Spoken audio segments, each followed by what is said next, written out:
સુરતનો ખાણ ઉદ્યોગ હાલ સંકટમાં આવ્યો હોય તેમ લાગી રહ્યું છે। 3 વર્ષમાં ઉત્પાદનમાં સતત ઘટાડો થઈ રહ્યો હોય, જેને લઈ મોટી સંકટ ઊભી થવાની ભીતિ સેવાઈ રહી છે।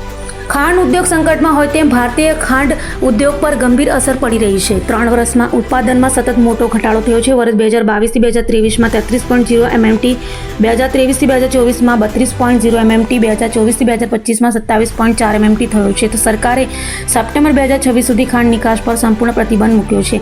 છેલ્લા કેટલાક વર્ષથી ખાંડનો MSP 1 કિલો પર 31 અટકેલો છે અને ખર્ચ વધ્યો હોવા છતાં ભાવ વધ્યા નથી। ખાતર, ડીઝલ, મજૂરી મોંઘી થઈ છે તો FRP વધે છે, પણ મિલોની આવક વધતી નથી અને ખેડૂતોની આવક ઘટી રહી છે। અનિયમિત વરસાદ, ઉપજમાં ઘટાડો, ઇથેનોલ તરફ વધુ ડાયવર્ઝનથી ખાંડ ઉત્પાદન ઘટ્યું છે। ખેડૂતો શેરડીની ખેતી છોડવા મજબૂર બન્યા હોય।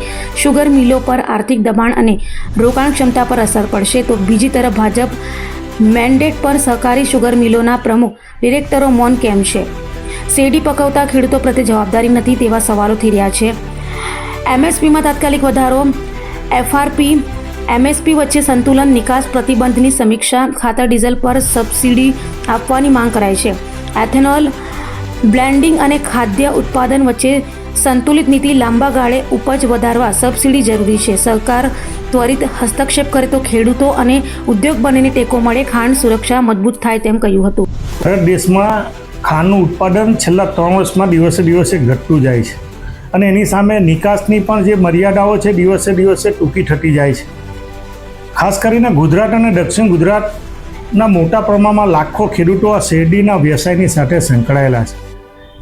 છેલ્લા ઘણા વર્ષોથી જે રીતે ખેડૂતોને શેરડીનું ઉત્પાદન આવવું જોઈએ એ ન આવવાને કારણે સહકારી સંસ્થાઓમાં પણ મોટા પ્રમાણમાં શેરડીનો પુરવઠા અંગે સહકારી સંસ્થાઓ જે 170 થી 80 દિવસ ચાલતી હતી, દિવસે દિવસે એ સંસ્થાઓનો સમયગાળો પણ ધીરે ધીરે ટૂંકો થતો ચાલ્યો। આના કારણે ખેડૂતોને પણ દવા, ખાતર, પાણી, ડીઝલ અને બિયારણના મોટા પ્રમાણમાં ભાવ વધારાને કારણે જે શેરડીનું ઉત્પાદન છે, ઉત્પાદનનો ખર્ચ પણ દિવસે દિવસે વધતો જાય છે। કેન્દ્ર સરકાર અને રાજ્ય સરકાર પાસે કોંગ્રેસ પક્ષ અને અમારા દ્વારા પણ વારંવાર રજૂઆત કરીને જે ખાંડની જે MSP છે, જે હાલમાં 31 છે, એ 40 રૂપિયા સુધીની માંગણી કરવા છતાં પણ કોઈ પણ રાજ્ય સરકાર અને કેન્દ્ર સરકાર આજ દિન સુધી ખેડૂત હિતની વાત કરી નથી।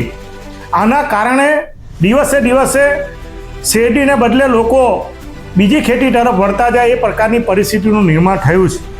હાલમાં જે પ્રકારે કેન્દ્ર સરકારે સપ્ટેમ્બર 2026 સુધી ખાંડની નિકાસ બંધ કરવાનો જે પરિપત્ર કાઢ્યો છે એ ખેડૂત વિરોધી પરિપત્ર છે। સહકારી સંસ્થાને, ખેડૂતોને પણ મોટા પ્રમાણમાં આનાથી નુકસાન થવાનું છે। જે ઉત્પાદન બનેલી ખાંડ જે છે એ ખાંડનો જે જથ્થો છે એ આજે સુગર ફેક્ટરીના ગોડાઉનમાં પડેલો છે। એની ઉપર ઓવરડ્રાફ્ટ અને વ્યાજની રકમનો પણ દિવસે દિવસે એનો વધારો થવાનો છે અને આને લીધે સહકારી સંસ્થાઓ પણ મોટા પ્રમાણમાં વ્યાજનું ભારણ પણ ઊભું થવાનું છે।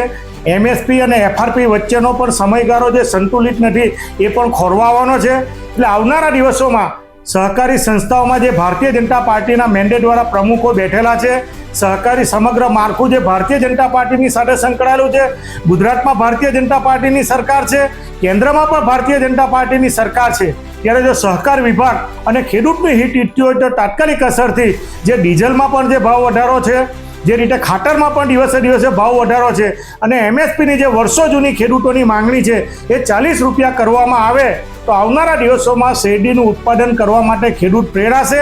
નહીં તો આવનારા દિવસોમાં ખાંડ ઉદ્યોગ સંઘ મોટા સંકટમાં આ પરિસ્થિતિને કારણે ઊભેલો છે। એ માટેની રજૂઆત માનનીય મુખ્યમંત્રી, પ્રધાનમંત્રીને અને સહકારના કેન્દ્રના મંત્રીને વારંવાર કરવા છતાં પણ આજ દિન સુધી આ ખાંડ ઉદ્યોગના હિતમાં કોઈ પગલાં લેવાયા નથી। એટલી વિનંતી કરતો આપના માધ્યમથી હું રજૂઆત કરું છું।